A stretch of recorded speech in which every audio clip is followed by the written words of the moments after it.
नमस्कार दोस्तों, आपका हमारे चैनल इनफ्लक्स पे स्वागत है। आशा है आप सभी स्वस्थ और सुरक्षित होंगे और अपने घरों में कुछ सृजनात्मक, कुछ क्रिएटिव कर रहे होंगे और अपने जीवन को सुधारने के लिए बहुत सारे प्रयत्न कर रहे होंगे और सुख में, आनंद में होंगे। दोस्तों, एक मित्र ने प्रश्न पूछा है कि क्यों लोग देवी देवताओं का मजाक उड़ा रहे हैं। क्यों तो देवी देवताओं का, और देवी देवता जो हम हिंदू धर्म में जिनकी पूजा की जाती है वे हैं कौन। ये बहुत ही महत्वपूर्ण प्रश्न है किसी भी हिंदू समाज से आने वाले आदमी के लिए कि देवी देवता हैं कौन।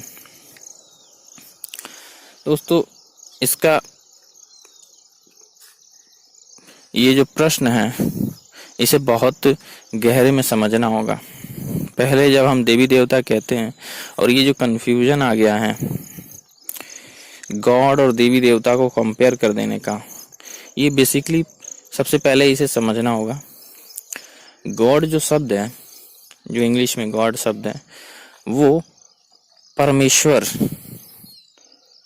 परमेश्वर के लिए इस्तेमाल होता है। तो इसीलिए देवी देवताओं के लिए जो शब्द बनाया गया वो डेमीगॉड, छोटे देवता। बेसिकली जो मूलभूत समस्या है अंग्रेजी शब्द के साथ, उसके पास ऐसे शब्द नहीं हैं जो पूरी तरह से हिंदी के जो शब्द हैं, संस्कृत के जो शब्द हैं, उनको पूरी तरह ट्रांसलेट कर सकें। तो गॉड ही शब्द है भगवान के लिए इंग्लिश में। फिर क्या हुआ, उसी गॉड को इस्तेमाल करके, उसी गॉड शब्द को उन्होंने हर चीज को ट्रांसलेट कर दिया हिंदी में, जैसे भगवान, ईश्वर, देवी देवता, परमेश्वर, इन सभी शब्दों को उन्होंने बस गॉड से कंपेयर कर दिया किसी तरह। किसी को ग्रैमी गॉड कह दिया, किसी को गॉड कह दिया, किसी को छोटा लेटर वाला गॉड कह दिया, कोई किसी को बड़ा वाला लेटर वाला। और इससे लोगों को समस्या होने लगी, लोगों को समझ नहीं आने लगा। जब कोई इंग्लिश मीडियम में बच्चा पढ़ता है तो उसे समझ नहीं आता कि ये सभी गॉड हैं, ऐसा कैसे हो सकता है। ये सभी गॉड अगर हैं तो मैं भी गॉड बन जाऊंगा। और क्योंकि हजार अगर गॉड हो जाएंगे तो किसी की कोई वैल्यू रहेगी नहीं। लेकिन एक्चुअली में हिंदू धर्म ये कहता ही नहीं है। अगर गहराई में जाके आप शास्त्रों को पढ़ेंगे तो एक्चुअली में देखेंगे देवताओं को जो है, देवता जिसे गॉड, छोटा लेटर वाला गॉड इंग्लिश में कहा जाता है, या देवी देवता जो कहा जाता है संस्कृत में, हिंदी में, वो देवी देवता शक्तियों के रूप हैं, शक्तियों के रूप हैं। हमारे शास्त्रों में शक्तियों के रूप हैं।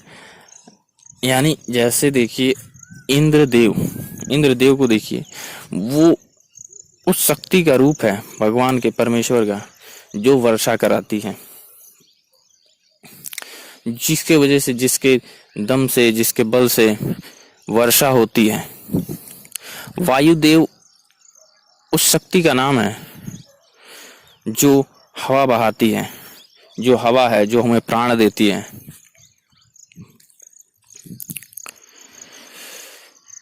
वृक्ष को भी हमने देव कहा, वृक्षों में भी हमने भगवान देखा।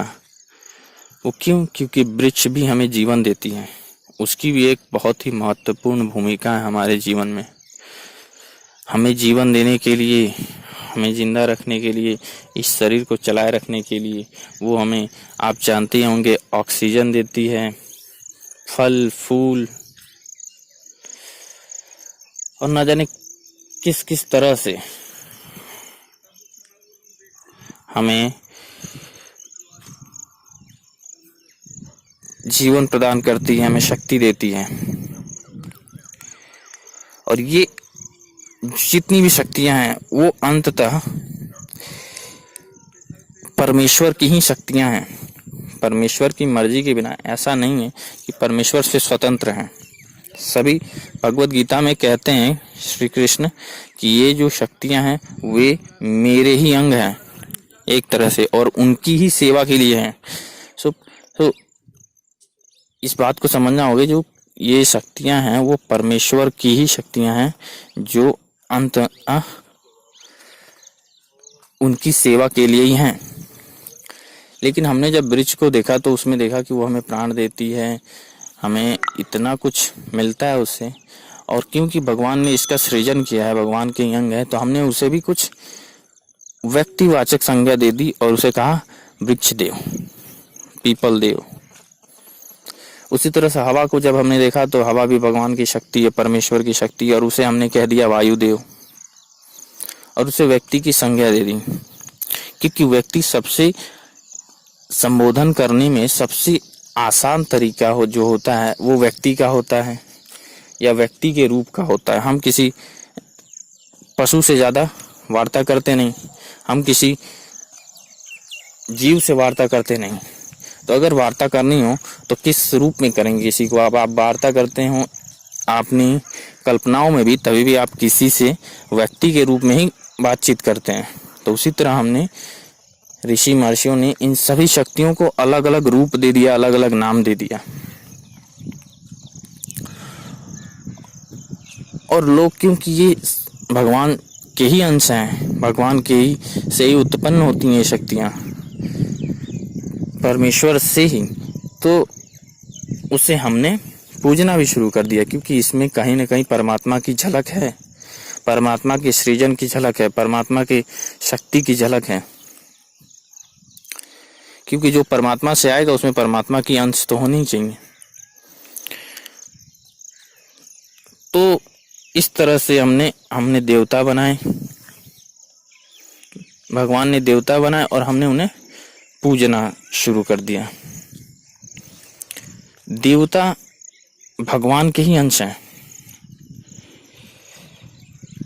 आप किसी तरह से भी पूजिए, लेकिन अगर आप वृक्ष को पूज रहे हैं तो आप किसी तरह से परमात्मा के उस महान सृजन की पूजा कर रहे हैं, महान शक्ति की जो इस पूरे पृथ्वी को चला रही है। अगर हवा की पूजा कर रहे हैं, वायुदेव की पूजा कर रहे हैं, इंद्रदेव की पूजा हो रही है, देवी दुर्गा जिन्हें माया का रूप कहा जाता है उनकी पूजा हो रही है, तो आप कहीं ना कहीं भगवान के सृजन की स्तुति कर रहे हैं, भगवान की महिमा की स्तुति कर रहे हैं। और यही तो प्रार्थना है, यही तो पूजा है, भगवान की स्तुति, भगवान की वंदना, भगवान की गुणगान। तो इस तरह से देवी देवता और जो अंतर है इसको समझना होगा हमें, और कंफ्यूज ना हो गॉड शब्द से, भगवान शब्द से, देवी शब्द से, परमेश्वर शब्द से, परमात्मा शब्द से। इन सब चीज़ों को पढ़ना, अगर जानना है इनमें अंतर क्या है, वेद क्या है, तो आपको शास्त्र पढ़ने चाहिए। और सबसे अच्छा शास्त्र आपको पता ही होगा, सबसे अच्छा शास्त्र मेरे हिसाब से किसी को भी अगर इन सब विषयों में हिंदू धर्म, सनातन धर्म की परंपरा को समझना होगा, किसी भी चीज को, तो भगवत गीता सर्वश्रेष्ठ ग्रंथ है।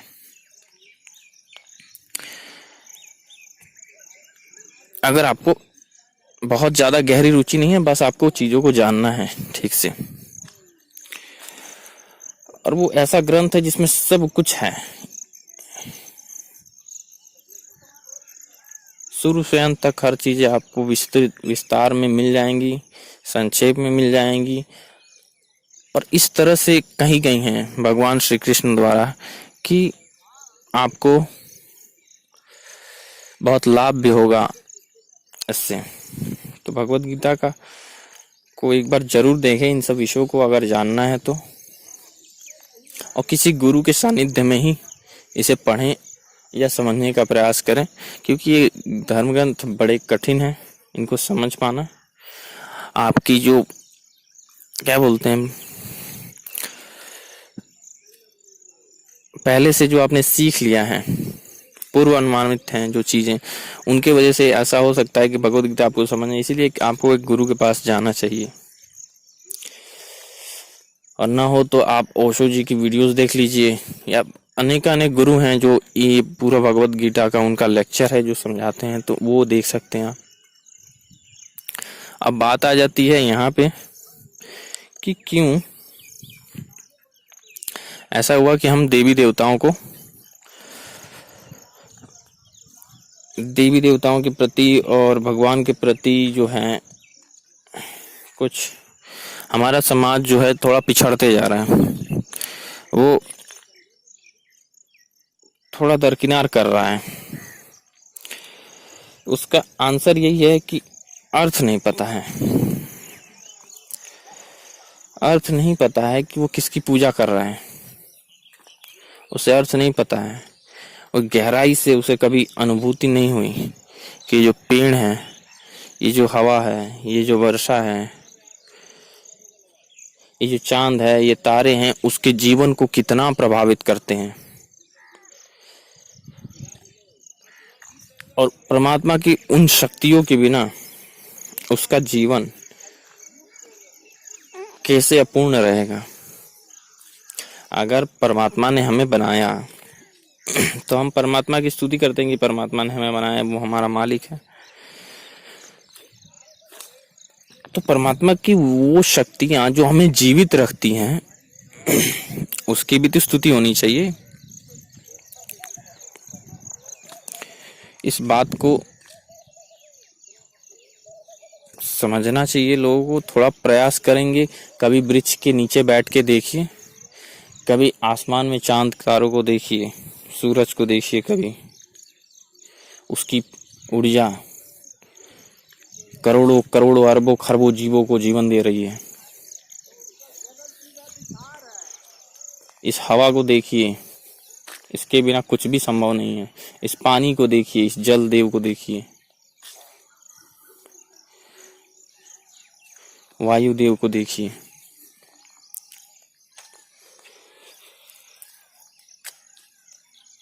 इंद्र के वज्र को देखिए, यानी जो हम कहते हैं थंडर बोल्ट्स, जिसके वजह से नाइट्रोजन पैदा होता है, नाइट्रिक एसिड पैदा होता है, जिसकी वजह से अमोनिया बनता है और पेड़ों में खाद आता है।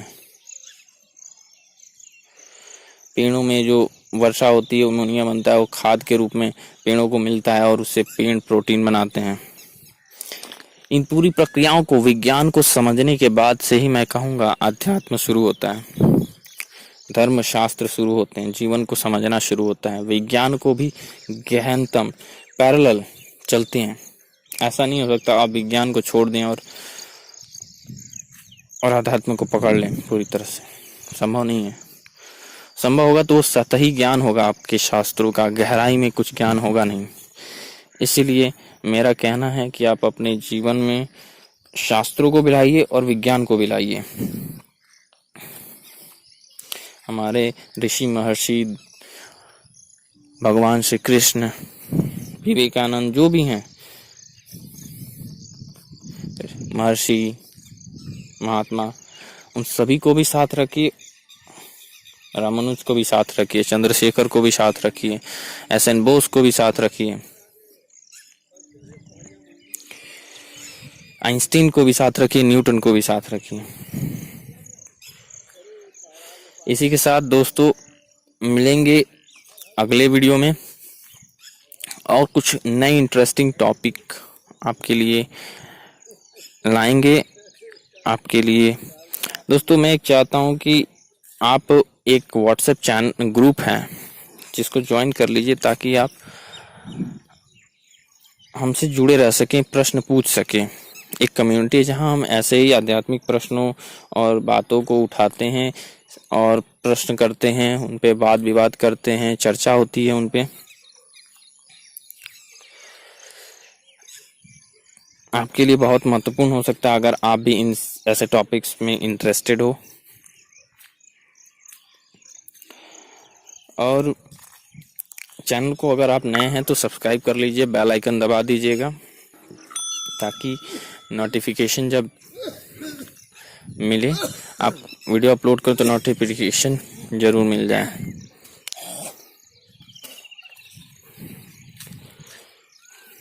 ठीक है दोस्तों, मिलते हैं अगले वीडियो में। धन्यवाद।